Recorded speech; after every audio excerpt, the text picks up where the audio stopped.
listening live to Heart, a program which aims to help you understand and to become your loving self. I'm Dr. Mitra Rashidian. I'm a licensed marriage and family therapist and a certified sexologist, offering this program at KMET 1490 AM ABC Radio News Live. And I'm here along with my business partner, a colleague, my very, very good friend, best friend of many, many years, Dr. Robert Jaffe, who's also a psychotherapist and a certified hypnotherapist.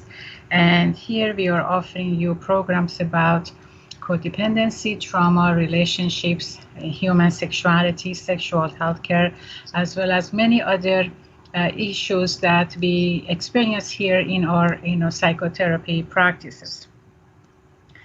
Welcome, Dr. Robert Jaffe. Another day. Another day, another late afternoon, early evening program with my best friend and business partner and associate and great partner. Thank you. Dr. Mitra Rashidian. Thank you. So happy to be here. We're going to be talking today about a couple of our favorite topics. Favorite in terms of helping to educate and heal people who have been injured in codependent relationships and in their sexual relationships. Exactly. Before we get into that, I'm looking outside the window at through our office. We're fortunate enough to have this ability to look outside from our office, and here after such a long time, we are getting, like, this is a breaking news for LA. We're getting some rain. This is a breaking news. We haven't had a rain like this in such a long time, even though it's only like about 10 after 4 here at our time. It's so getting dark here, and that's a sign of a good rain coming in. For so many people, this is a good rain. For some people who don't have a home, or they're not in a safe place, this may not be a good news. But overall, it is what it is. We cannot control nature. We can only appreciate what it brings to us. Mm-hmm. And in this kind of afternoon before the holidays, or in between holidays, I should say, it's nice to talk about what brings people together in a cozy way, in a loving way, and what are some of the obstacles that doesn't make that happen. Usually people around the holidays is when they talk about intimacy, or the lack of it, friendship or the lack of it, being together or the lack of it. Mm-hmm. And you and I have seen it in therapy sessions that many people who don't have a positive experience, they have a traumatic, at some level, plus minus, history in their life, unhappy relationships, and we know that a part of it has to do with being codependent, to each other, towards each other. Yes. Right? And we said that we're going to be introducing the ebooks that we have been writing, and we introduced this last week. Mm-hmm. And we talk about the ebook that's coming up, and why women say, I have a headache, not tonight, honey, I have a headache. Mm-hmm. Right? So we talk about some of it, and today I thought, and you and I talked about this, it's good to introduce another part of this ebook that talks about, what makes codependency as part of sexual relationship, Mm-hmm. as important part of it. And we selected, a section, or pretty much actually I selected a section to talk about, Mm-hmm. Sex and power. This is an aspect of a part of this chapter, Yes. right? Yes. So that's an introduction that I like to share. Great. Yeah. Great. Yeah. So when we talk about intimacy, I like to use intimacy, and I say the euphemism for intimacy is in, to, me, see, or see into me. That's what we're all really wanting. We're wanting people at the deepest level to see into us and to recognize who we really, really are at the deepest level, which is, in my view, love energy. Of course, most people don't look at it that way, but I look at it that way. And I think that everybody is composed of love energy.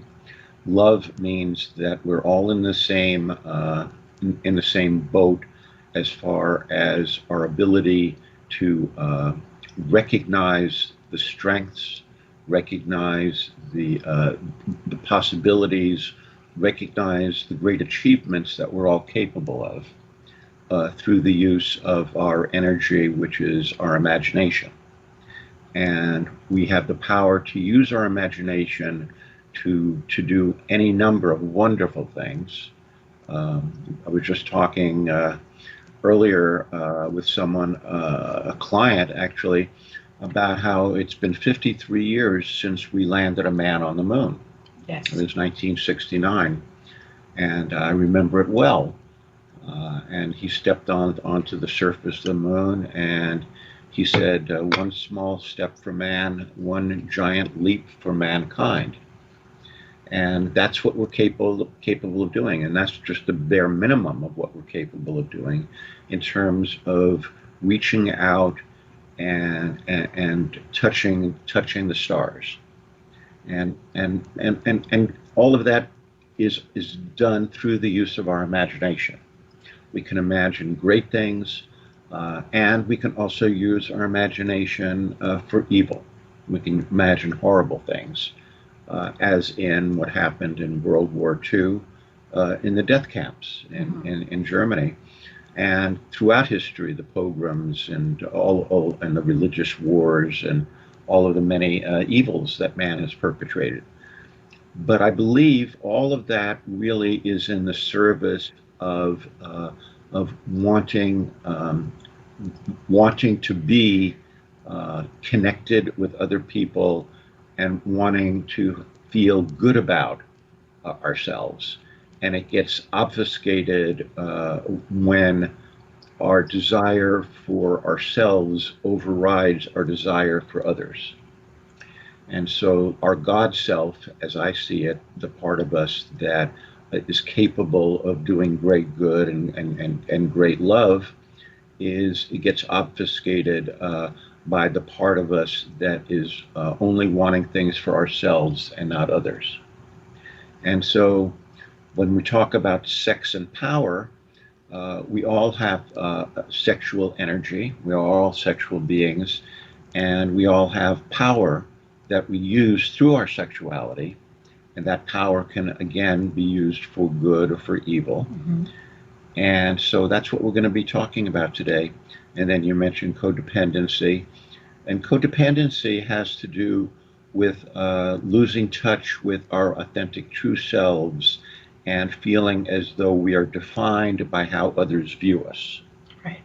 And when that happens in relationships, and the other person's view of us becomes more important to us than our view of us, we start to have a lot of resentments because we want to control the other person to have a good view of us.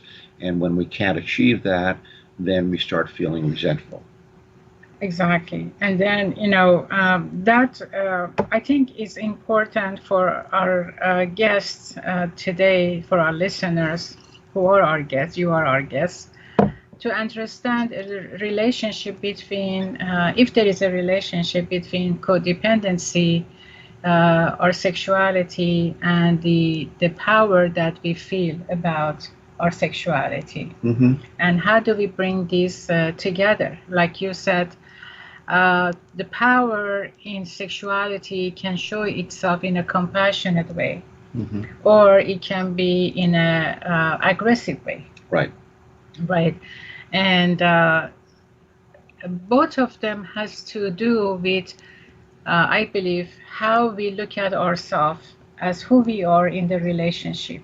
Mhm. and also who we are to begin with. How do we view ourselves, and how do we feel safe with each other, and how do we trust with each other, right? So are we trying to use that power in a compassionate way or in a non-compassionate way to maintain the relationship, and how do we believe that that aspect of behavior, whether it's forceful or compassionate, can actually save the relationship, and how much of this are we aware of doing or not doing? Mhm. Right. Right. And so sexual power involves the conscious and also the subconscious use of our sexuality for the purpose of attaining a specific goal. And the use of our sexual power can be either benevolent or malevolent, right?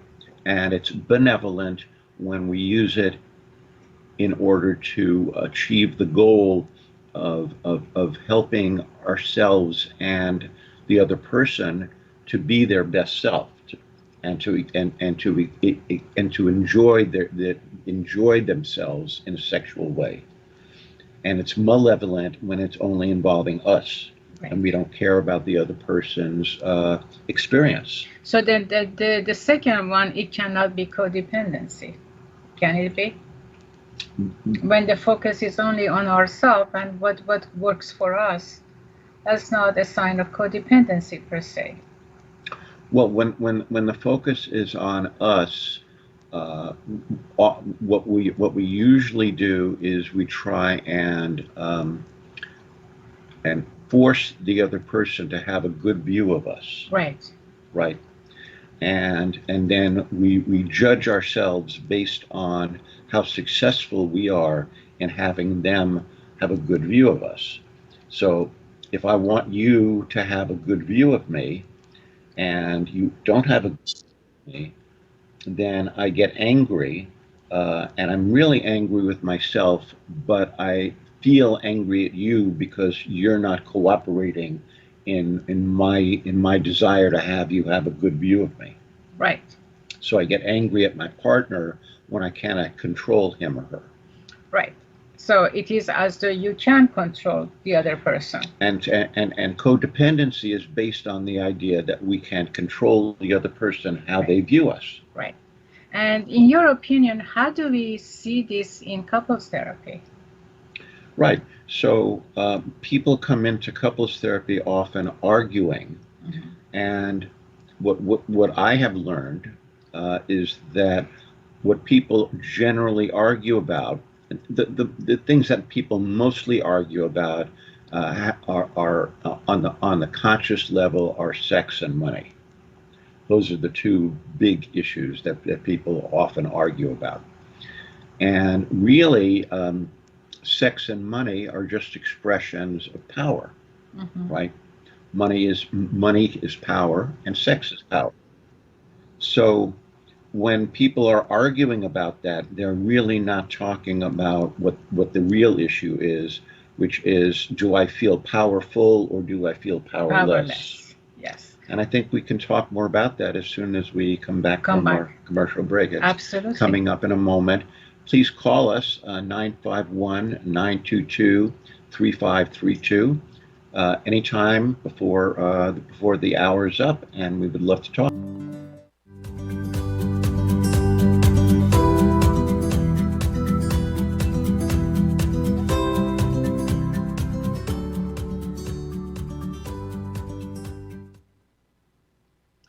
Welcome back from our commercial break. This is Heart to Heart program at KMET 1490 AM, ABC News Radio Live.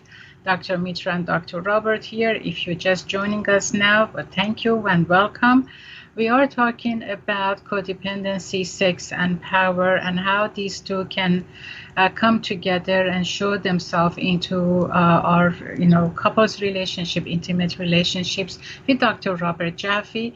As usual, we are here to give you the information and that may be helpful to you and to improve the quality of your life. And we get these topics primarily from the main teams of couples therapy that we do at our offices here. And we would like to invite you to please join us, call us by phone now until 4 p.m. Our phone number live is 951-922-3532. You may also contact us privately using the information that you see on the screen, or you can later on get this information from our homepage at KMET station itself. So we have been talking about basically how we show power within our sexual relationship, whether it's compassionate or non-compassionate. Both of them do apply, and we were talking about how do we continue this in terms of codependency. Mm-hmm. Right. Codependency simply means that I'm relying on the other person to define my worth. So if my partner smiles at me, I'm happy because I feel good about myself. My partner frowns at me, I'm unhappy because I don't feel good about myself. Therefore, my partner cannot frown at me and me still feel good about myself. And therefore, it's up to me to make my partner feel happy with me. And that extends itself into sexuality.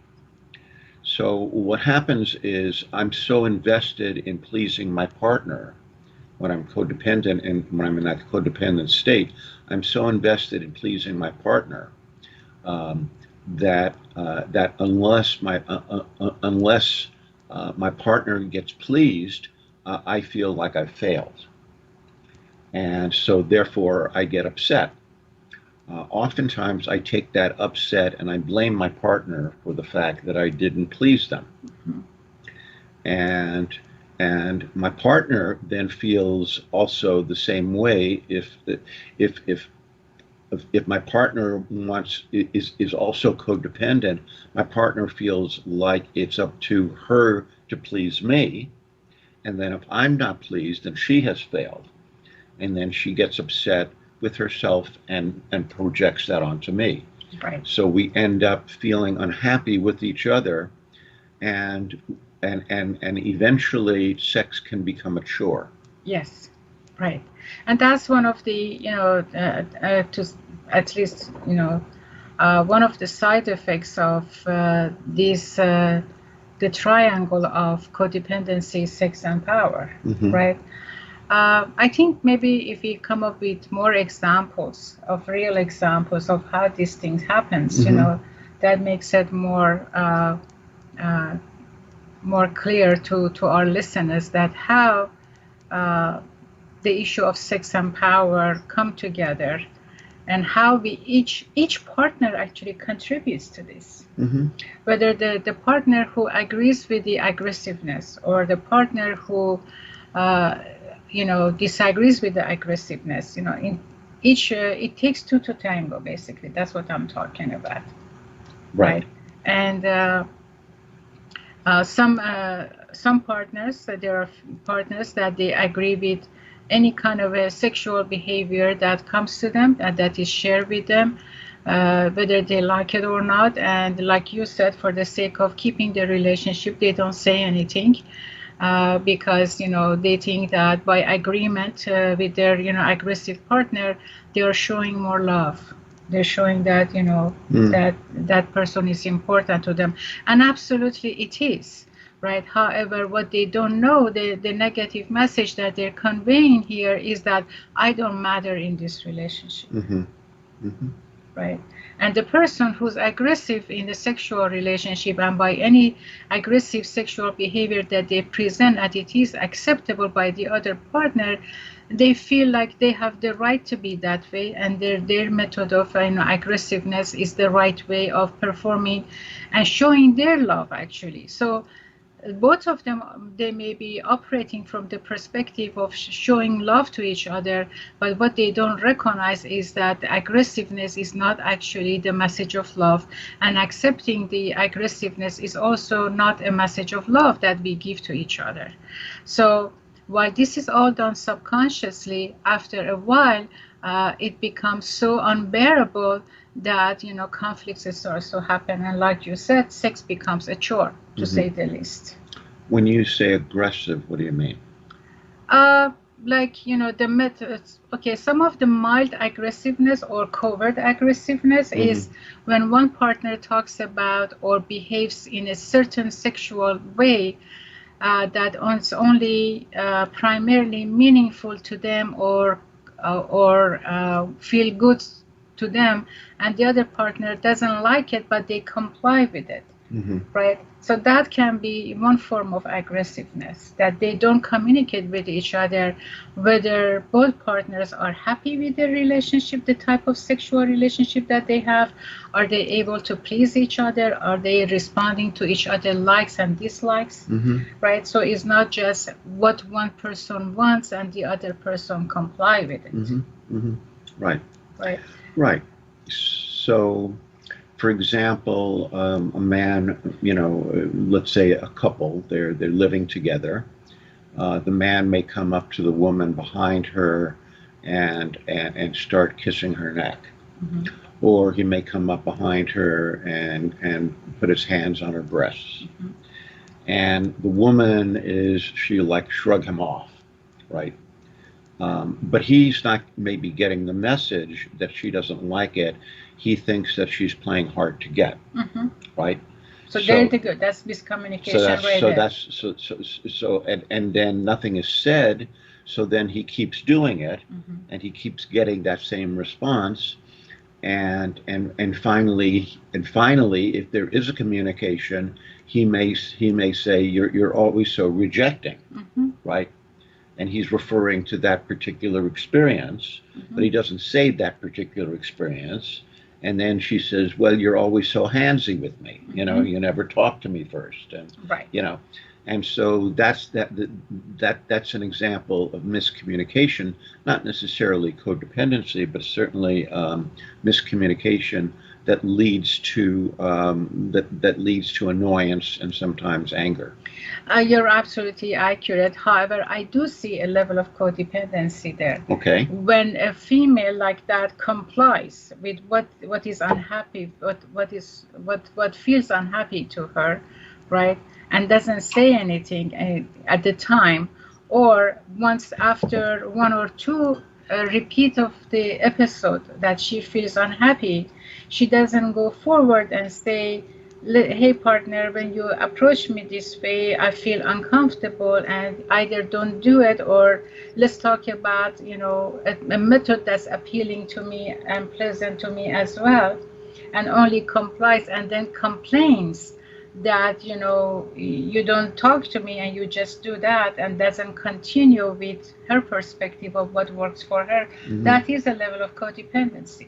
You're saying it's codependent because she's not being direct? She's not being direct about what works for her and what she wants or she doesn't want. And the reason that she's not being direct is because she's afraid that it's going to offend him. Could be a variety of reasons, but for sure, fear is one factor, one major factor that we look at in couples therapy, that what makes one partner not to speak his or her truth to the other one, and what makes that person also to comply with negativity that they experience in their relationship, right? And usually is the fear of loss, or fear of they're not good enough, right? So yeah, I think that's a very good point. Thank you. You're welcome. So I'm going to say codependency. Why do we say dependency? Dependency begins in childhood. Right. Every baby is totally dependent, right? Every toddler is dependent. Every young child is dependent. Every middle-aged child is dependent, right? What are they dependent on? Well, they're dependent upon the caretaker, in many cases, mom and dad, to take care of them uh, physically, and also to help them deal with the emotions that because emotions is where we all live, and it's especially true for children. Children are living in their emotions. Their intellect has not been developed yet. The intellect actually continues to develop throughout adulthood, but certainly is not even mostly developed until we get to be in our 20s. Mm-hmm. So, but before that, we are basically our emotions. And if we don't understand our emotions, and if we have trouble with our emotions, and our emotions are ignored, or our emotions are denied, or our emotions are ridiculed in some way, Not valued. and not valued, right? Then we find that the person who's supposed to take care of us and supposed to help us to feel good in the world is failing in that. And then often we subconsciously look for a parent substitute who's going to do that for us. Right. And that happens usually as people become in their teens and 20s and they start dating. And this is not a conscious thing. People would not say, "Oh, I'm looking for a replacement mother," or "I'm looking for a replacement father." This is a subconscious desire to have someone that will help them understand and will respond to their emotions. And so what happens then is if we find somebody like that, we put them on a pedestal, but we don't realize that they're looking for the same thing and they're putting us on a pedestal. And people whom we put on a pedestal are people that we are emotionally dependent upon in order to help us to feel good, thus the term codependent. Exactly. And then what we see in our practice here is a good number of codependent couples that they come in here and they love each other, but they're unhappy with each other and they have their fingers at each other, you Mm-hmm. know. Mm-hmm. So and like you said, you know, either they put themselves on the pedestal or they put each other on the pedestal. Mm-hmm. And then they're wondering why one is looking at them from top bottom kind of thing, or why one is looking from bottom top, you know, to their partner. And both have high level of expectations from each other. Some of them are valid, some of them are not, some of them are floating in between.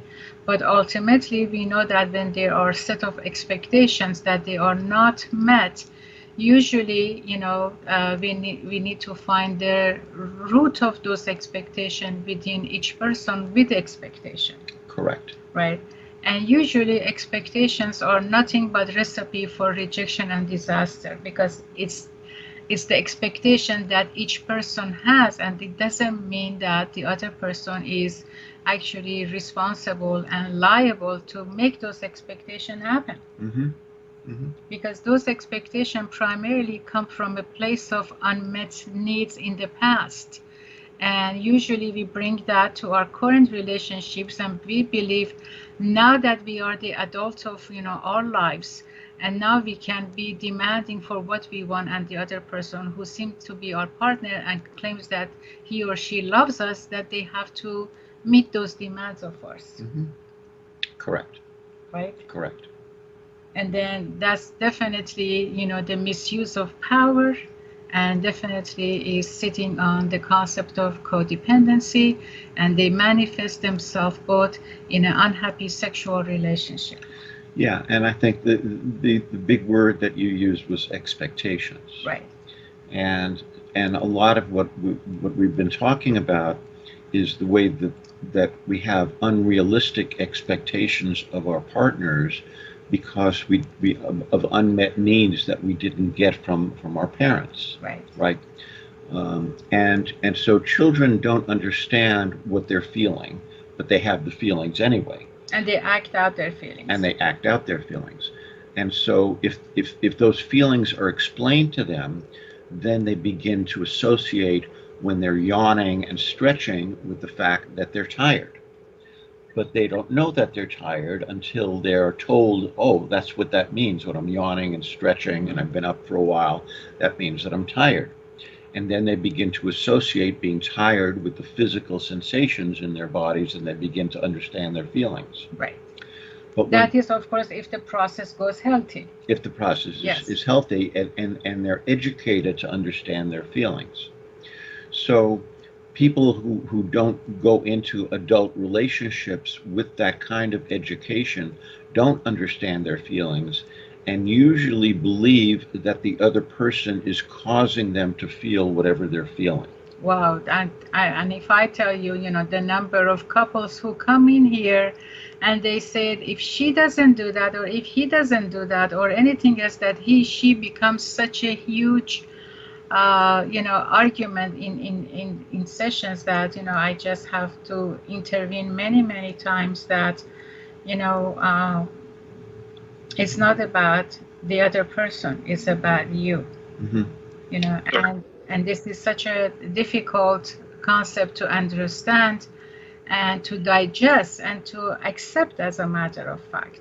And I think it's important for us to spend a few minutes, on this topic. So let's talk. Yeah. We just got notified we're going to take a little break. Let's talk when we come back about how people affect each other in terms of emotions. Do we actually cause other people to feel things? I'm not talking about when we physically touch them, but emotionally, do we cause people to feel things? And if we do, how do we do that? Or if we don't, why do people think that we do? Exactly. We'll talk to you in a moment. Yes. And we'll be back in a few moments. See you shortly.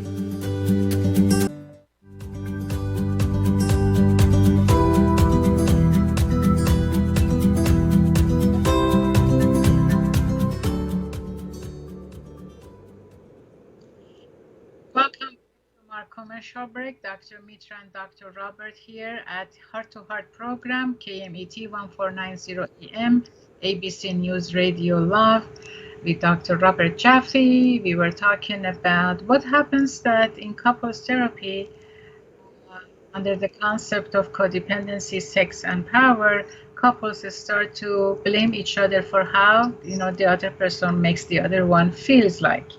Correct. You're making me angry. You're making me upset. I'm so pissed off at you, or I am so mad at you, or if you didn't do this, I wouldn't do that. If you wouldn't have said that, I wouldn't have thrown you a chair, at you, or if you wouldn't have, whatever, I wouldn't have punched into the wall, or, Right. Or punched you in the arm. Or punch you in the arm, or, punch you in the eye, or, if I broke your nose because you said something that made me upset, and it's your fault.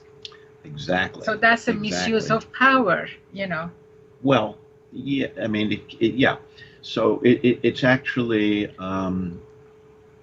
it's a way of not taking responsibility for what's going on inside of you. Right. So the question, do we make other people feel what they feel? The answer is, generally speaking, the answer is no. We don't make other people feel what they feel. Do we influence other people to feel things? The answer is yes. Yes. I can do things if I know who you are and I know what's going to upset you. I can do those things, and then you will probably get upset, right? Or if I know what's going to please you and I do those things, you will probably be pleased, right? But I'm making you feel those feelings. And the question, and that's a really important question, because if I believe that you are making me feel my feelings, and you believe that I am making you feel your feelings, then you have to, if you're going to be logical about it, you have to then do everything you can to make me feel the way you want me to feel toward you. And I have to do everything I can to make you feel the way I want you to feel toward me. And if I do everything I can think of and you're still not feeling toward me what I want you to feel toward me, then I am going to get upset. And if I believe that you are not being cooperative in my efforts to make you feel what I want you to feel toward me, I'm going to be upset with you. And that is a lot of the basis of arguments between couples, right? Exactly. Yes. Uh, I've seen many couples here, at least in my sessions, and I have heard from colleagues, I have heard from you, that how angry couples show up and then they said, everything wrong in my life has to do with him or has to do with her, and how this person is treating me.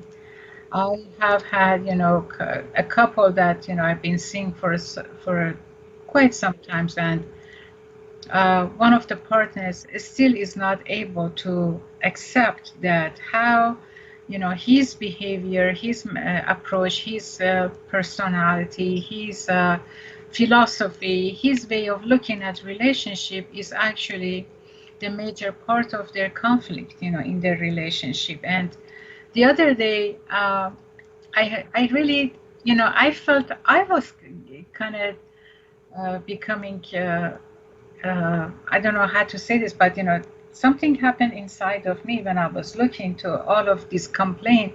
He came to session and started talking about his wife negatively. Like, she did this, she didn't do that. She said this, she didn't say that. She made me do this, and she, and I was upset, and then she became upset, and he went on and complaining and complaining and complaining, and. And finally, you just got up and slapped him. No, that's not what I do, and I don't think. And said, "Wake up, you idiot!" No, I don't know what I did was right or not. I have no idea, but I just listened to him and listened to him and listened to him, and I said, "Are you done complaining about her?" And then he stopped. He said, "I'm not complaining about her." I said, "So can you please explain what have you been doing for the past 15 minutes? Or are you telling me that she is the center of your problems? Are you telling me that without her in your life, you're going to be a happier person? Are you telling me, what are you telling me here so that I can help you find a way to overcome all this, unhappiness for yourself? Because all you're telling me is how unhappy you are. Mm-hmm. And all I'm hearing is that she's the cause of all of that. And is that your truth? Is that your reality? Or do you have any more of complaints about her? Do you have anything that you haven't told me about her and how negative and how bad she is in your life?" And he stopped and he said, "I've never said she's bad." I said, "So what are you saying? Are you saying that she's so bringing you all this negativity? So how could a good person, a positive person, a loving person bring so much negativity to you and make you upset this much? And then you're saying she's not that bad, she's not a bad person. So then what are you talking about?" Mm-hmm. And it was like I dropped a bucket of ice water on him, and he was kind of shaken up. And he said, "No, I don't mean," he started saying, "I don't mean to say she's bad. I love her. She loves me." I said, "Then is there a way that you can tell me something good about her? Mm-hmm. What goodness does she bring to your life?" And he started crying. Mm-hmm. He said, "I don't mean to say bad things about her." Mm-hmm. I said, "Then what causes for you to say bad things about her?" And then it was at that moment that he uh, realized that this is all he's doing. Mm-hmm. And I said, if this is happening here in session, I can only imagine how much of this is happening outside, and how much of this he's telling her about her, Mm-hmm. and how unhappy he is with living with her, instead of appreciating the goodness that she brings. And he's telling me there are goodness about her, Mm-hmm. but he's not talking about them. So then, what you're really saying to our audience is that he was only aware of the things that were bothering him, and he was saying that she was the cause Right. of all these things that were Clearly. bothering Yeah. him, and he has been living in the reality of that he is innocent and that she is causing him all this grief Absolutely. without the awareness of any feelings of love going on between the two of them. Yeah. So they were Yeah. and that's the essence of codependency, Yeah. is where we believe that the other person is causing us to feel the discomfort and the things that we are feeling, Yes. rather than what? Rather than understanding that the other person can only trigger us to feel things that are already inside of us. Yes, and those triggers, go on. Well, go ahead. No. Well, those triggers are things that we are bringing into the relationship, usually before the relationship started. Yes. Sometimes since the relationship started, but usually before the relationship started, that are insecurities of ours, based on other relationships we've had, and also based on our upbringing, things that we have believed or have felt negatively about, and the person reminds us that those feelings are still unattended, and then they come up, and then we blame the person for triggering us. Sort of like if you have a knee injury, and I'm sitting close to you, and I reach over and I just put my hand on your knee, and you go, "Ow! Stop! You're hurting me! You're hurting me!" And all I did was I put my hand on your knee.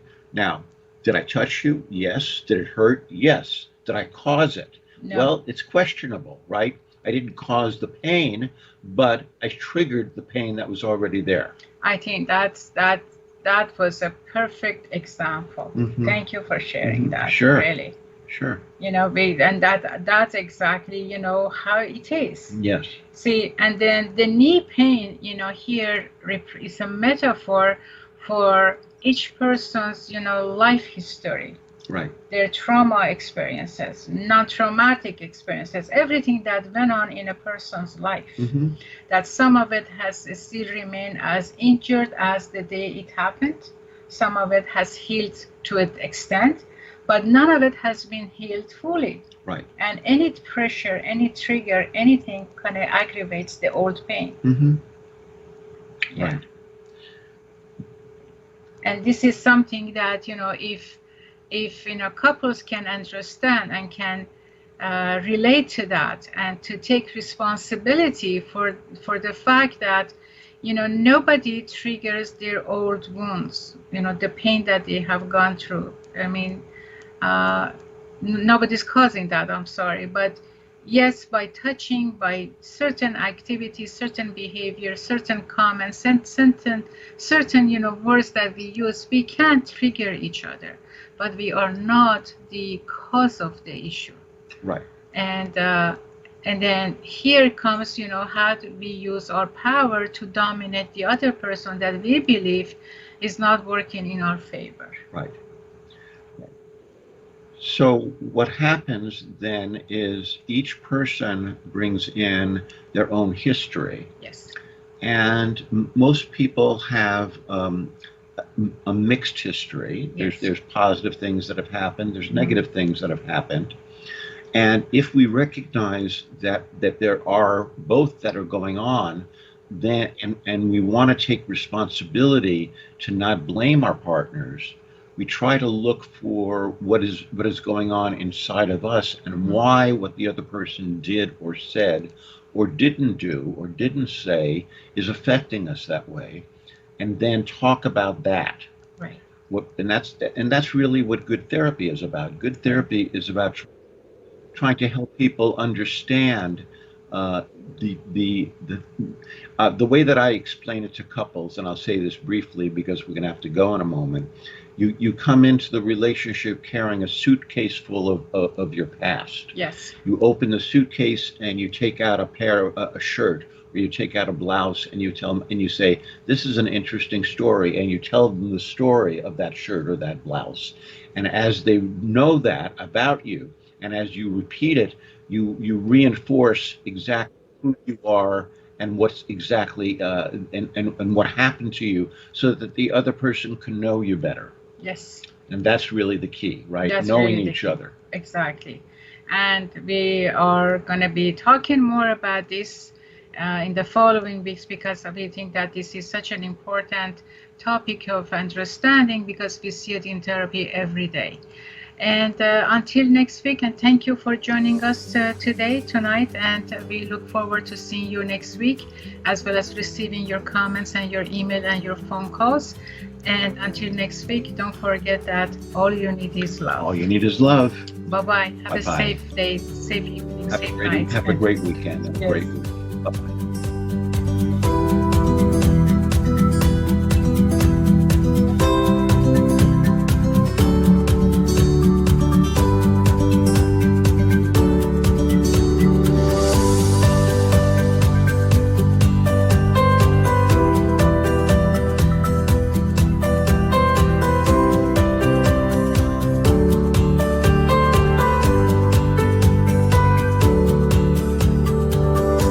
The preceding was a paid program. Views and claims expressed are those of the program producer and are not endorsed by this station.